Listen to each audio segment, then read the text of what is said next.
Hello! Welcome back to our channel.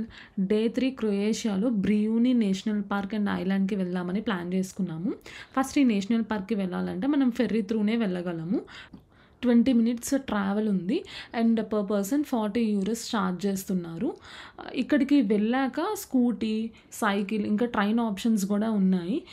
కానీ నడుచుకుంటా వెళ్తే మంచి ఫన్ ఉంటుందని చెప్పి నడుచుకుంటానే వెళ్దామని డిసైడ్ అయ్యాము. అలా వెళ్తుంటే ఇక్కడ ఈ ఫారెస్ట్ అనేది చాలా బ్లాక్‌గా కనిపించింది బయట నుంచి. అండ్ అలా నడుస్తుంటే నాకు ఎక్కడ బేతాళుడు వచ్చి నా మీద పడతాడేమో అని భయమేసింది. ఆస్ట్రిచ్ చూడండి ఎలా ముక్కుతోటి పొడుస్తుందో అది.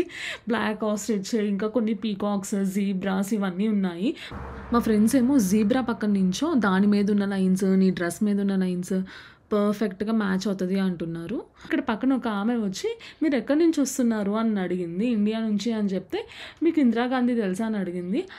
ఇందిరాగాంధీ తెలియకుండా ఎందుకుంటది తెలుసు అని చెప్తే ఆమె చెప్తుంది 50 ఇయర్స్ బ్యాక్ ఒక ఎలిఫెంట్‌ని ఇందిరాగాంధీ గిఫ్ట్ చేసిందంట. అక్కడ ఉంది వెళ్లి చూడండి అంటే చూసాము. అదే ఆ ఎలిఫెంట్. ఇంకా లాస్ట్‌కి తిరిగి అలసిపోయి ఫెర్రీలో సన్‌సెట్‌ని చూస్తా డే ఎండ్ చేశాము. సబ్స్క్రైబ్ చేసుకుంటే మరిన్ని వీడియోస్‌లో కలుద్దాం. Thank you for watching. చలో బాయ్ బాయ్.